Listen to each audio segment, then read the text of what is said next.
በዛ በለምለሙ ቦታ በዛ ሁሉን ነገር እንካችሁ በተባሉበት ቃናቸውን ሆነው በማይተፋፈሩበት እንካችሁ ብሉን የሚሉ እንስሳዎች ለምግብነት በሚቀርቡበት ማረስና መዝራት በሌለበት ስፍራ የፈለጉትን ቀንጥሰው በሚበሉበት ውብና ማራኪ ታማኝነታቸው ሲባል አንዲት ፍሬ በተተከለችበት ሞት የሚባል ሲጠሩት አጸያፊ ነጣይና ገፊ ለአንድ አዳም ለሚባልና ኢዋን ለተባለች የሰው ዘር መጀመሪያ ተላልፎ ተሰጠ።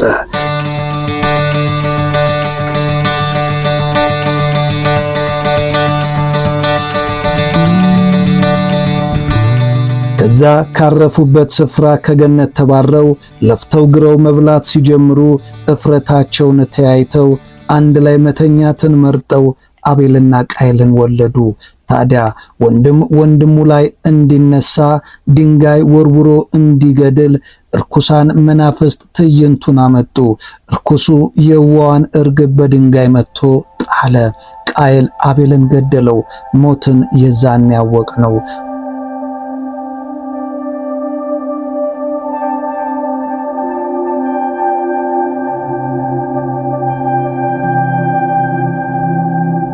ውድ አድማጭ ተመልካቾቼ ለዛሬ ስለማይቀረው ስለሞት ትንሽ ላንሳ። ሞት በብዙ ነገር የሚከሰት ነው። ሰዎች ታመው ይሞታሉ፣ አደጋ ደርሶባቸው ይሞታሉ፣ ድንገት ተኝተው ይሞታሉ፣ በትንታ ይሞታሉ፣ በጭስ ታፍነው ይሞታሉ። ብንዘረዝራቸው መንገድ ይከፍታሉ ብለን ተውናቸው እንጂ በብዙ ነገር ይሞታሉ። በጦርነት ይሞታሉ። ብዙ የሰማናቸው ሞቶች አንገት ያስደፉናቸው። አንዲት እናት የአብራክ ከፋዮቿን በአንድ ቀን መግደሏ፣ አንዱ ዓለም ፍቅረኛውን ከፎቅ ወርውሮ መጣሉ፣ አቢ በሚሰራበት ቦታ በዱላ ተቀጥቅጦ መገደሉ፣ በዓለም የምትባል ሴት ጡቷ ተቆርጦ ጭካኔ ሲሰራባት፣ ሻሸመኔ ላይ በቁሙ የተቃጠለ፣ ሌሎቹን እናንተ ዘርዝሯቸው።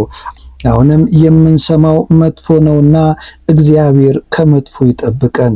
ወደ መልካም ዜናችን እንመለስ። እነዚህን ሁለት ሰዎች የማያውቅ የለምና።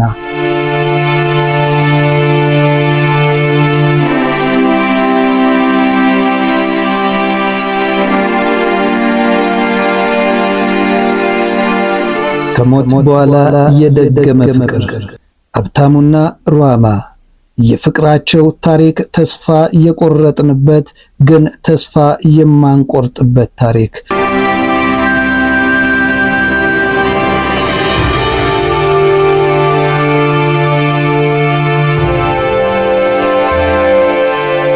ሩሃማ በሕይወትና በሞት መካከል ስትዋለል ሀብታሙ የሰጣት ስጦታ የኩላሊት ልገሳ ብቻ አልነበረም፣ የሕይወቱንና የነፍሱን ቁራጭ ጭምር ነበረ። ሀብታሙ አይደለም አካሌን ሕይወቴን ልሰጣት፣ ከዚህ በኋላ ከሷ ጋር ለመኖር ፍቃደኛና ዝግጁ ሆኛለሁ እያለ ይገኛል። ሩሃማ በእንባ ታጅባ እችን ቀን በጣም ስጠብቃትና ስጸልይ ነበር እያለች ነው። እንደዛው ሳትላቀቅ እስቲ ፍቅርን ግለጽላት። አሁን አልቻልኩም። ቀራ ጸሎታል። ሩሃማስ ምንም አልናገርም። በቃ ልጅ ነው ማቀፍ የምፈልገው። በጣም ደስ ይላል። እግዚአብሔር ይመስገን። እሺ እግዚአብሔር ይስጥልን። እንግዲህ በእኛ በኩል የለም በዛው ሆኖ አይደለ? ማለት መግባት ይመጣል ራሳቸውን ይቻላል አይደለ? እንግዲህ ይቅር እንዳላችሁ እግዚአብሔር ይቅር ይበላችሁ፣ ፍጻሜያችሁን ያሳምርላችሁ። እግዚአብሔር እንግዲህ ምን አለ መሰላችሁ፣ እግዚአብሔር ብዙ ነገሮችን ያደርጋል።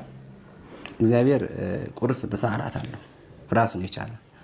ቁርስ እና ምሳ እራት አለው ሲባል እንደ ሰውኛ አባባል እኛ ጧት እንጀራ ገዝተን እንደምንበላው ሳይሆን ጧት እግዚአብሔር በቤተክርስቲያን ውስጥ ጸሎተ ዕጣኑ ሲደርስ ኪዳኑ ሲደርስ ያ የእግዚአብሔር ቁርሱ ነው። በዛ ተገኝተው የሚገኙ ምእመናን የሚያደርጉት ጸሎት፣ የሚያደርጉት ስግደት ያ የእግዚአብሔር ቁርሱ ነው። እንደውም ታርቀው አንድ ላይ ሆነው ልጅ ወልደዋል። ለልጆቻቸው የሚነግሩት ጥሩ የፍቅር ታሪክ መንገድ ይሆን ሲሆን ይህንን እንግዲህ ወደ እናንተ ብለናል። ውድ አድማጭ ተመልካቾች ይህን አሪፍና ምርጥ ታሪክ እንግዲህ በአንድ ቲቪ ላይ በቅርብ ይቀርባል ተብሏል። እሱን እኛም በጉጉት እየጠበቅን ነው ያለነው። ታሪክ ይመቻችሁ። ካዝና ውስጥ በአሁኑ ሰዓት ወደ 3 ሚሊዮን ዶላር አለ። ካዝና ውስጥ 3 ሚሊዮን ዶላር የለው፣ ግን እንትን ዋሌት ላይ ነበር የነበረው። ዋሌትና ካዝና ይለያያል። ካዝና ውስጥ ያው you put cash of course ካሽ ታስቀምጣለህ። እንደውም እነሱ ሲጠይቁኝ እውነተኛ ነው አለኝ ነው እንትን ነው የባንክ ነው ላክልኝ ያሉኝ። እኔ ደግሞ የባንክ ምልክ ዱባይ ላይ ፕሮፐርቲዎች ስለማድረግ ምን አሉ እሱ ነው አንድ ቪላና እንትን አለኝ። አሁን ያው ኦፍላይን ደግሞ ይሄ እንትን ያልኳቸው አሉ። መኪኖች አሉ በደንብ ስትል ምን ወዳለው መኪና ለራስ መጓጓዣ ነው ወይስ የምታከራየው? ካሬንታል አለኝ። ካሬንታል ቢዝነስ አልኮዝ ላይ አለ። ከዚህ ውጪ ግን ፕራይቬት ለራሴ ደግሞ ማላከራየው ዝም ብዬ just አለኝ። I just love cars bro። ምን አይነት መኪኖች አሉ ለምሳሌ? Okay, I have Brabus 4x4 ማስተካከል ነው የሚመስል ብራብር ለኔ እኛ ፊያት ላይ ሰዎች ምን ናቀው መኪና ነገር እሺ Brabus 4x4 Mercedes Benz ማለት ነው። ግን Brabus like Mercedes ነው። I have Corvette C8 ስፖርት ነው ማለት ነው። ኦኬ ስፖርት ነው ያለኝ። ዶጅ አለኝ። ዶጅ ይላል ዶጁ የሚለው ማለት ነው። እሺ I have Range Rover ሬንጁን እናውቀዋለን። Range Rover እና Rolls Royce አለኝ። ጎስት Rolls Royce ጎስት አለኝ። እንደውም በጣም ኮድ ነው ይባላል። ምን ያህል ይገመታል? አሁን $300,000 አካባቢ። ዋው! አጠቃላይ መኪናዎች ላይ ኢንቨስት ያደረግከው ገንዘብ ወይም ደግሞ ያስቀመጥከው ገንዘብ በዶላር ምን ያህል ይሆናል? almost $1 million ዋው! ግን አዛ ነው like you don't say መኪና always ያው ስለሚቀንስ አዛ ነው። አንድ ራስታ የሻሸመኔ ልጅ ተሳክቶለት ስታይ ደንግጣ ጅው ብለህ ገብተህ በጣም ብዙ ነገር ልታናት ይችላል። it's like it needs patience ቅድም እንዳልኩ ነው። ትዕግስት ይፈልጋል፣ እውቀት ይፈልጋል፣ execution። ገንዘብ ሪስክ ማድረግ ያለብህ ገንዘብ ማጣት የምትችለውን ያህል ነው። ቤተሰብን እያስራብክ አይደለም አሁን ምንድነው ኦንላይን ነገር እንዳልከው ካልቸራሊ በጣም ከባድ ነው በእኛ እኔ ቤተሰብ ያው ቻይና ተበረቀ ምናምን በቃ ሙር ስትንቀሳቀስ ነው ደስ የሚለው እና ቤተሰብ ምናምን ራሱ ተሰብስበን ምናምን ምን እየሰራ ነው ምናምን ይላል ፋዘር። ይሄው እየሰራው እንደዚህ ገንዘብ እየሰራው ነው ምናምን ነገር እስቲ አውርደው እስቲ ታላውን አውጣው እስቲ አሁን ገብቶ ነው ትራንዛክሽኑ ገብቶ ነው መውጣት የሚችለው። አውጣው ታዲያ እዚሁ አሉ አይደል እንዴ እየሰራው አይደል even እነሱ ራሱ they start believing የእውነት ያመኑኝ after they see the results ጨላው ሲመጣ ነው ገዛ ኦኬ ነገር ነው ይሄ ልጅ ምናምን ማለት ጀመረ ፋዳ። አንድ ማስተላለፍ እንፈልገው ለወላጆች እንትን ቢያረጉ ልጆች ቤት ውስጥ ብዙ እንግዳ ይመጣል። የራሳቸውንም ስልክ ምናልባት ኦር ደግሞ እንግዳ ቤትም ሲመጣ ስልክ ጌም ለመጫወት ስልክ የሚሰጡ ወላጆች አሉና አትሊስት እንትን ባይሉ የራሳቸውን ቢሰጡ አምነው የሌላ ሰውን ስልክ እንትን ባይሉ። ምክንያቱም ልጆችን አታውቅም፣ ገብተው ብዙ ነገሮችን ሊያዩ ይችላሉ። አንተ ደግሞ ዘመድ ነው ጓደኛዬ ነው ምናምን የምትለው ሰው አንተም ላታውቀው ትችላለህ። ምናልባት ዳስማሽ ልጆች ደግሞ ስለሚጎረጉሩ ሊያዩ ይችላሉ ምናምን ነገርና በእነዚህ ሰዓት ነው እንትን የሚለው። ስለዚህ አንደኛ ወላጆች ከዛ እንትን ቢሉ ስልክ ባይሰጡ የሌላ ሰው ማለት ነው። የራሳቸውን ስልክ ደግሞ ቢያዘዱ። አንድ ልጅ እድሜው ስንት ሲደርስ ነው ስልክ መያዝ ያለበት? ወይኔ አላውቅም፣ ምንም ማለት አልችልም። ምንም ህግ የሚባል ነገር እኔ ባይዘው እዚህ ውስጥ የለብኝም። ህግ የሚባል ነገር ስለ ማንንም ሰው ከምንም ልታድነው እንደማትችል አውቃለሁ። ማንንም ሰው ገባ። አሁን እኔ ስልክ አትያዝ በቃ ወይ እንትና ስልክ አያዝ ልጄ ምናምን ብሎ የፈለገ ብከለክለው ማለት ነው ቤት ውስጥ አጥራት ታስቀምጠው ይሄ ልጅ ጓደኞች አሉት ውጪ ይሄዳል ጓደኞች አሉት ምናምን አትዘጋበትም። የሌላ ሰው ስልክ ላይ በጣም ብዙ ሰዎች እኮ እንደዚህ ነገር ማየት የሚጀምሩት አሰምደይ ከቤተሰብን ባለፈ ከንተን ስለሚያዩ ነው። ከጓደኞቻቸው ሲወጡ ምናምን ነገር እንደዚህ ኦፖርቹኒቲ ይፈጠራል። አታድናቸው እና ማንንም ፕሮቴክት አያደርግም ነው እያልኩ ያለሁት። ግን በተቻላችሁ መጠን ምን አድርጉ ስላልከኝ አትሊስት ልጆች ለሆኑ ቤተሰብ ጓደኛ ምናምን ቤት ሲመጡ ስልክ አትስጡ። አንድ እሱን በማድረግ የግል ወሲብ ልምምድ የብልት መሞት ድረስ ሊያመጣ የሚችል ከፍተኛ ኪሳራ ያለው የህይወት ልምምድ ነው። ግንኙነት የብልት መሞት ምንድነው? የብልት መሞት ማለት ብልት ስሜት አለው አይደል? ምናልባት ጤናማ የሆነ ሰው ግንኙነት ሲያስብ የመነሳት የመቆም ስራ ይኖረዋል። ሲሞት ግን እነዚህ አይነት ነገሮች አይኖሩም። ምን አለ አብርሽ፣ ለምሳሌ አሁን ግለ ወሲብ ሁለቱንም ሊያመጣ ይችላል። አብዛኛው ጊዜ ቶሎ መጨረሱን ያመጣል እንጂ አንዳንዶች ላይ ደግሞ ያለ መርካት ችግር ወይም መዘግየቱንም ሊያመጣው ይችላል ማለት ነው።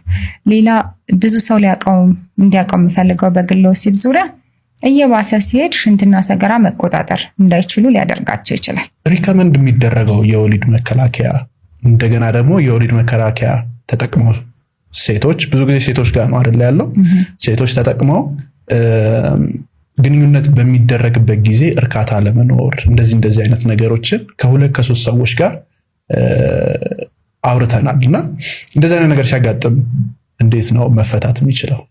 እንግዲህ የወሊድ መቆጣጠሪያ ሴቷ ስትመርጥ ያላትን የግንኙነት ህይወት አይታ የመውለድ ፕላኗን አይታ ነው መሆን ያለበት እና ይስማማኛል ወይም በደንብ መድኃኒቱን ልጠቀምበት እችላለሁ የምትለው ነው። ስለዚህ በአጠቃላይ ሆርሞናልና ነን ሆርሞናል ብለን መክፈል እንችላለን የወሊድ መቆጣጠሪያዎችን። ሆርሞናል ማለት እነዛ መድኃኒቶች ስንጠቀም ሆርሞን ያላቸው ናቸው።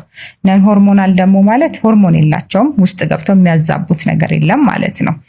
እንግዲህ ሪከመንድ የሚደረገው ነን ሆርሞናሉን መጠቀም ነው። ሴቶች አይምሯቸው ውስጥ የሚፈጠር ስለ ግንኙነት ከፍተኛ የሆነ ፍራቻ ወይም መጥፎ የሆነ ግንዛቤ አለና ግንኙነቱ ሊደረግ ሲል ሰውነታቸው ከነሱ ቁጥጥር ውጪ በከፍተኛ ሁኔታ ይሄ ሁኔታ እስከ 8 ዓመት ይቀጥላል። ከ4 ዓመት እስከ 8 ዓመት ድረስ በዛ ጥቃት ውስጥ ነኝ። ቀን በቀን የሚፈልገውን ነው የሚፈጽምብኝ። ለቤተሰብ መናገር አልችልም። ማንንም ይረዳኝ የለም። የኔም ሁኔታ እየተባባሰ መጣ። የጨጓራ በሽታዬም ከፍ እያለ መጣ። ብዙ ነገር ታመምኩ፣ ግን ምንም የሚፈይደው ነገር የለም። ስለ ፖርኖግራፊ ውስጥ እናወራ። አሁን ኢትስ ላይክ ሴት ልጅ ናት ፕላስ እሷ ማየቷ በጣም የሚገርም ነው። ከሀገራችን ባህል በጣም ይወጣ ስለሆነ ይህን ነገር ባይዘው ሰዎች ማወቅ አለባቸው። ብዙ ሰዎች የፖርኖግራፊ አዲክሽን ውስጥ ናቸው ያሉት። ኢትዮጵያ እንደ ባህል እንደ ሃይማኖታችን አይደለም። ነገሩ በጣም ብሷል፣ አይሏል፣ ከባድ ነው። እንግዲህ ካንቺም እየሰማን ነው። ብዙ ሰዎች ይጽፉልኛል። ብዙ ሰዎች እዚህ አዲክሽን ውስጥ ነኝ ያለው ብሎ ይጽፉልኛል። ፕላስ ዶክመንቱን አላየውም፣ ግን ሲወራ ፖርኖግራፊ ወይም ሴክስ ብሎ ጎግል ላይ ሰርች በማድረግ ከኢንዲያ ቀጥሎ ኢትዮጵያ በሁለተኛ ደረጃ እየመራች ነው ይባላል። ሰርች በቃ እንደዚህ አይነት ዩኒቨርሲቲም ስገባ በጣም በሚሰቀጥጥ ሁኔታ እንደዚህ አይነት ነገሮች ታቡ ሳይሆኑ በግልጽ ነው ዶርም ውስጥ ተማሪዎች የሚያዩት፣ የሚያወሩት፣ የሚነጋገሩት ማለት ነው። ስፔሻሊ ወጣቶች አካባቢ ማለት ነው። እና ብዙ ሰዎች የዚህ ነገር ሰለባ ናቸው። ስለዚህ ጉዳይ መፍትሄ ሊታሰብበት ይገባል። የሃይማኖት አባቶች፣ የሶሻል ሚዲያ ኢንፍሉዌንሰሮች፣ የቲቪ ሆስት የምታደርጉ የሚዲያ ሰዎች ይሄን ነገር ይሄ በጣም ሳይለንት ኪለር ነው። ብዙዎች እየሞቱበት ነው። አእምሮን የሚያቀጭጭ ልብን የሚያቀጭጭ በተለይ በልጅ አእምሮ ሲሆን በጣም ከባድ ነው። ተስሎ ነው ቁጭ የሚለው። ጠርታ ነው ያሳየችሽ? በቴሌቪዥን ነው በስልክ ነው በምንድን ነው የምታሳይሽ? ስልክ ላይ ያይሽ ነበር። እሺ ሶን ይገባው በአጋጣሚ ነይ ምናምን አለችኝ። አየሁት ግን ወዲያው ወጣሁ። ብዙም ፎከስ አላደረኩበትም። ቁጭ ብዬ እሷ ጋር ያንን የማይበትም አቅም የለኝም። ገብቶሃል አይደለ? ከማየው የበለጠም የሆነብኝ ነገር የበለጠ ነው የሚሆነው። ነገር አሁን ላይ ስታወራው ከማለፉ አንጻርና ነገሮችን ስታወራ ቀለል አድርገህም ለማውራት ትችላለህ። ሁሉንም ነገር እንደወረደ ስለማታወራው ደግሞ በመታወራበት መንገድ ሊቀል ይችላል። በሰዓቱ ላይ እንደ 4 ዓመት እንደ 5 እንደ 6 እንደ 7 እና እንደ 8 ዓመት ህፃን ግን ልትቋቋመው የምችለው ነገር አይደለም። ምክንያቱም እስከዛ እድሜ ድረስ በየቀኑ ሲደጋገም ነበር በየጊዜ